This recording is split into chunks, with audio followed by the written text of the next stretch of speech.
back to Spiritwind. I'm so glad you could join us again today. And as you remember, Spiritwind is a study group for spiritual adventurers. And we just don't talk about Bible type of things. We talk about all sorts of subjects. Last month it was war, UFOs. This month it's war.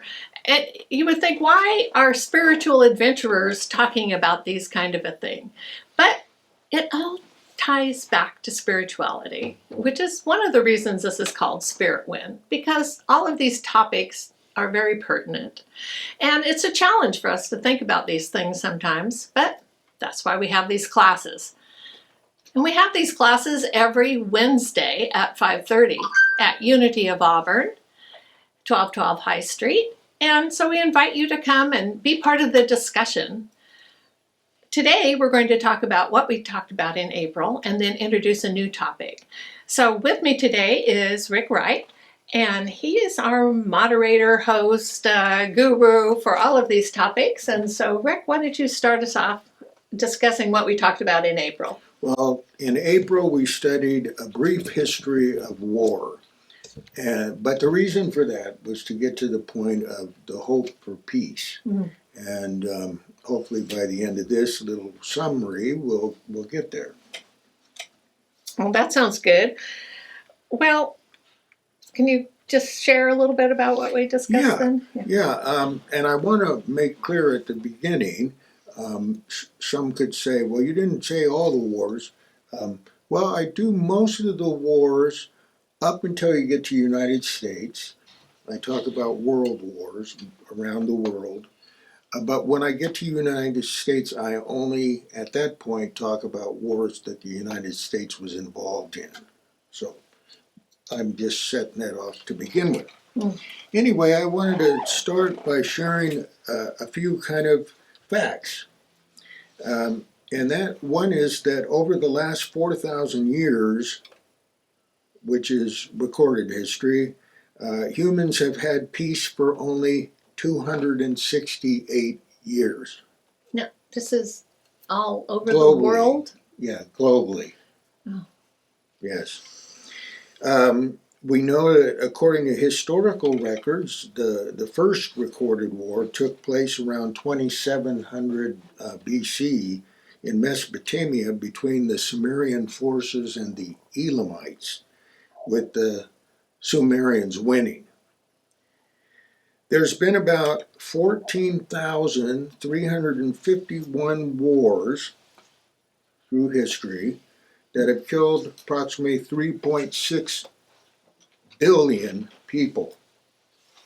And 108 to 231 million people have died just in the 20th century alone from wars.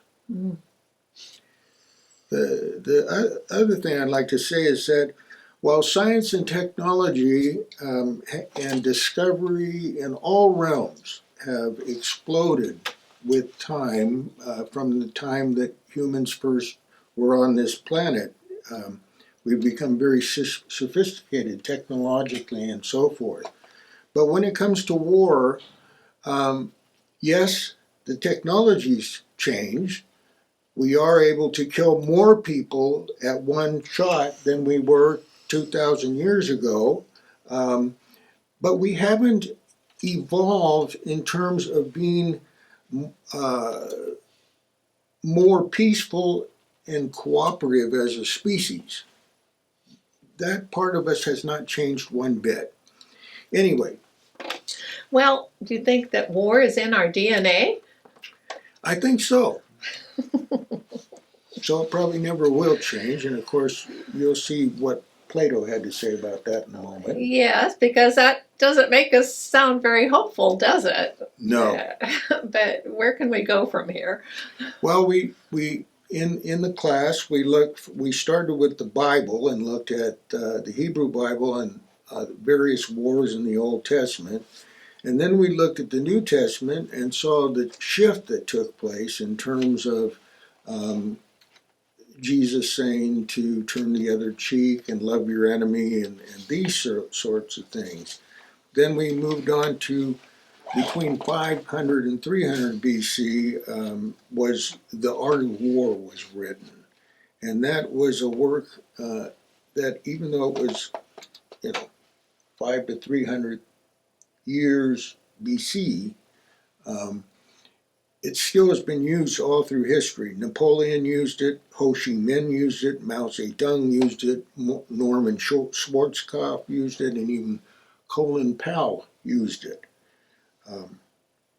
But as we move on through, after the Bible and the New Testament, we come to people like Plato. And Plato in his Republic lays out a whole plan, what military people do and what other people do. But he said one significant thing that goes back to talking about it being in our DNA.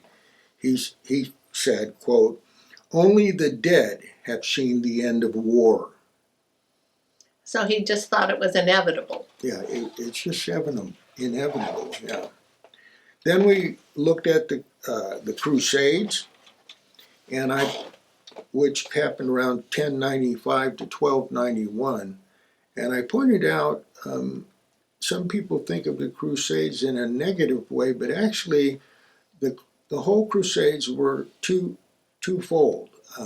One, it was to protect the Holy Land from the Muslim invaders that had come in and taken over the Holy Land at that point. And it was also to protect the Christian pilgrims that were on pilgrimage from Europe to the Holy Land. Then you had Genghis Khan, 1162 to 1227. His Mongolian Empire was the largest continuous empire in history. It lasted for 2,000 years, from 1200 to 1400. Oh, 200 years. Yeah, 200 years. Yeah. Then the 30 Years' War was from 1618 to 1648. It was the deadliest religious war in European history, with 8 million casualties, and it was fought purely between Protestants and Catholics. So not even an opposing Christian. But because the problem is, they saw each other as enemies instead of saying, look, we're both Christians, we're just different on some of our views. No, you're different on our views, so we want to kill you. That's how it was. Then we think of the American Indian Wars that went from 1622 to 1924, and they estimate, it's hard to estimate, but they figured that there was probably 19,000 to 30,000 white people that were killed during those wars, but there was probably 30,000 to 50,000 native people that were killed. Now we come to the U.S. Actually, we were at the U.S. with the American Indian Wars, but I talk about the Revolutionary War because it actually started after we were already having Indian Wars, because we started those in 1622, and the Revolutionary War was from 1775 to 1783. And of course, there were a lot of deaths there. Then there were the Napoleonic Wars from 1798 to 1821, and Napoleon took in a large swath of Europe at that time. He took in Portugal, Spain, France, the Netherlands, Swiss, Poland, Bavaria, the Germans, and Italy. That's a lot. Then we came to World War I.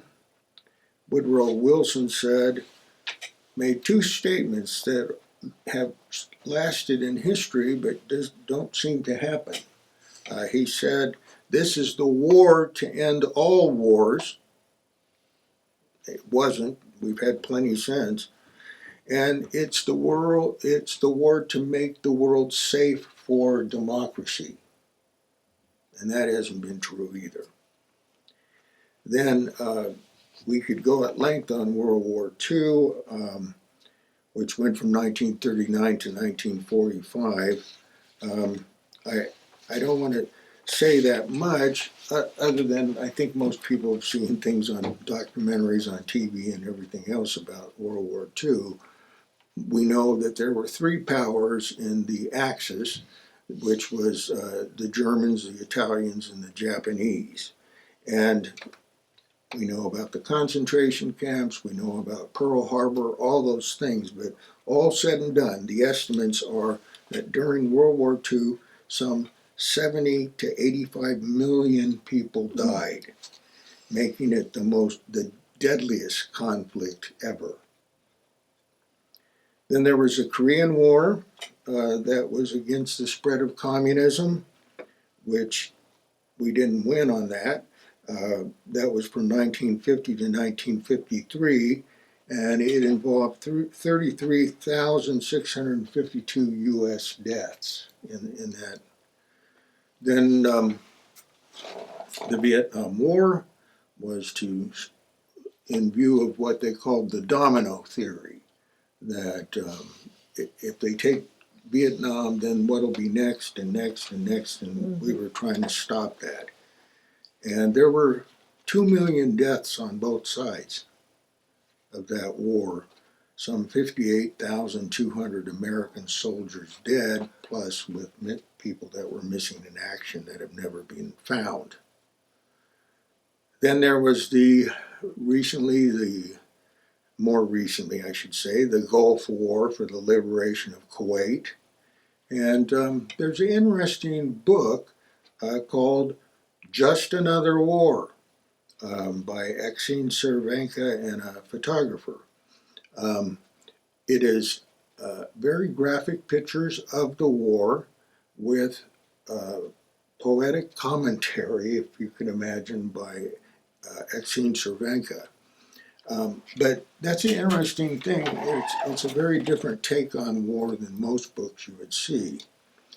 Then there was the war with Afghanistan, originally to take out Osama bin Laden. It became the longest war in U.S. history, going from 2001 to 2021.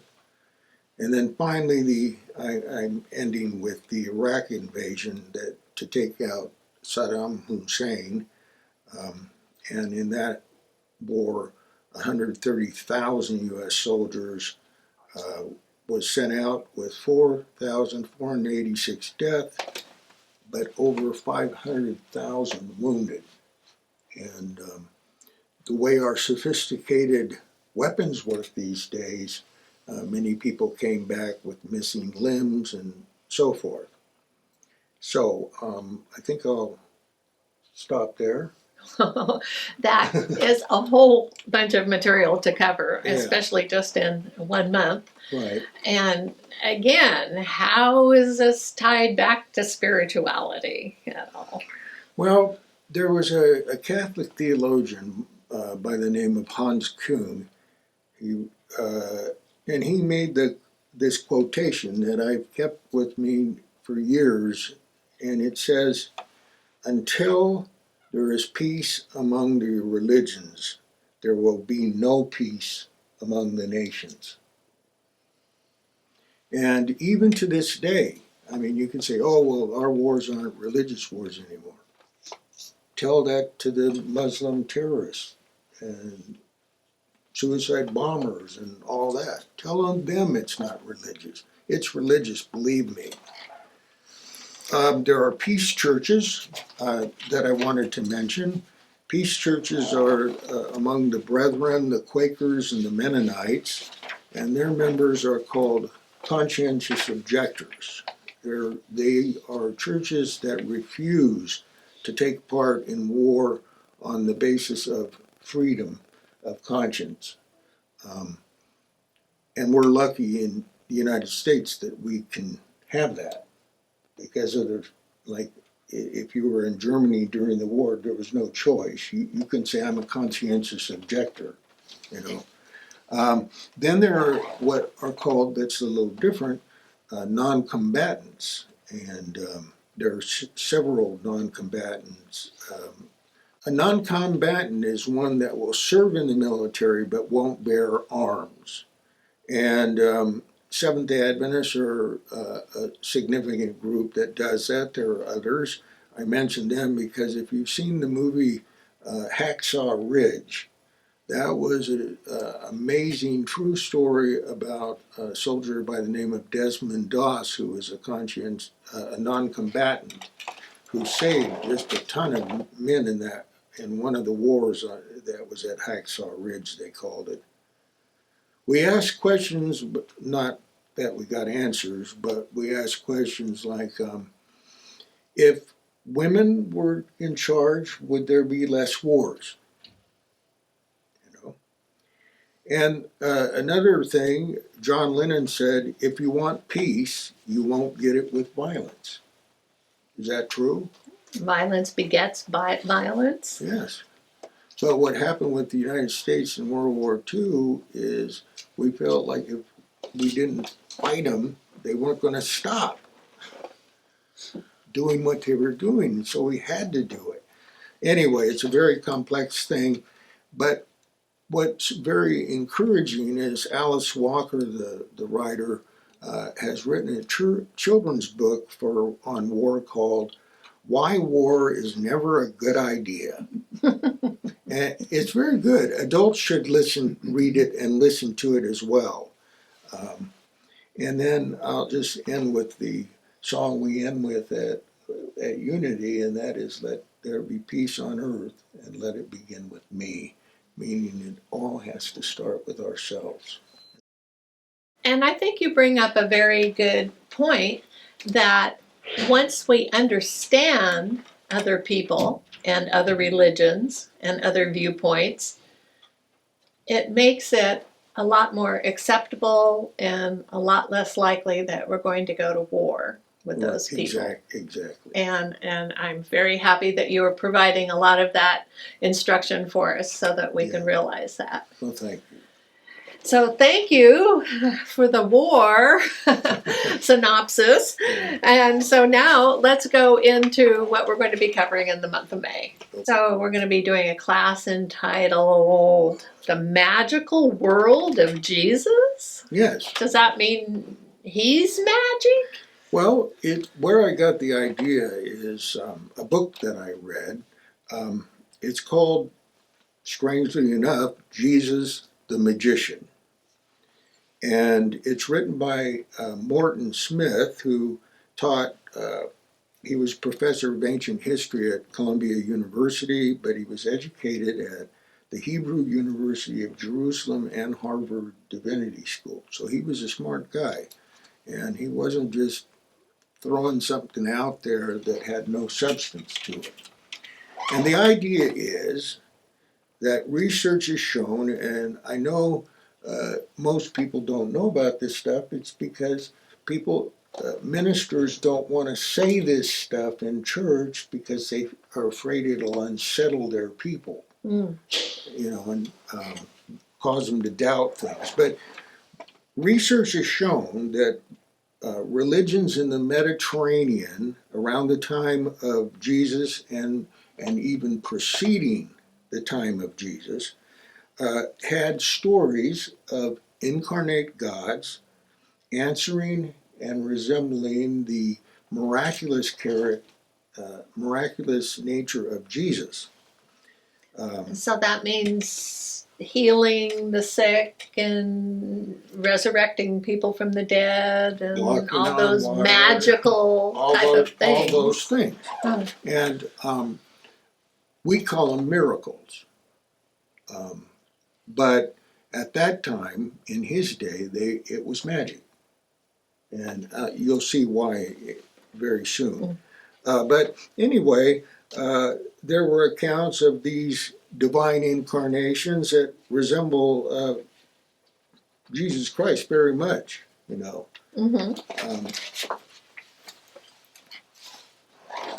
So, can you give us examples? I mean, were they all in the area around Jerusalem there? Or? They were mainly in the Greek Empire because You know, Greece was not far from Jerusalem and Israel and all that. But just listen to these things. These would have been the things that people that were educated would have known about in those days. We're told that Pythias, the mother of Pythagoras, which was 550 years BC, so that's like over 500 years before Christ, conceived her son, Apollo, or the god Sol, by a ghost. This one is, next one is, there was an Apollonius of Cappadocia, was a contemporary of Jesus. And his disciple Damas testified that Apollonius's mother had been overshadowed by the supreme god Proteus. Now, in Luke's account of The virgin birth? Or... well, it's not the impregnation. I don't like to say that, but the impregnation of Mary, it simply says in Luke that the Spirit of God overshadowed her, you know, and then she was impregnated. And it's almost said the exact same words there.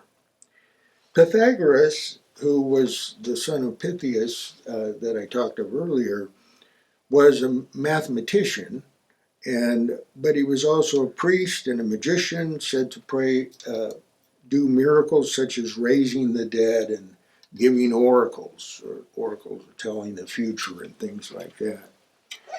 Asclepius, the son of Apollo, the Greek god of healing, was said to raise the dead and cast out evil spirits and heal the sick. Luke 7:11 through 17, we have the first incidents in the Gospels where Jesus raises the dead, which is pretty impressive. But then it says that Hippocrates, the father of medicine, you know, people have heard of the Hippocratic Oath and things like that, was said also to heal the sick and raise the dead. So, this is a different kind of miracle than healing the sick and raising the dead. In Mark chapter 6, verse 30 to 44, we have the story of the feeding of the 5,000, which are with loaves, 5 loaves of bread and 6 fish, or 2 fish.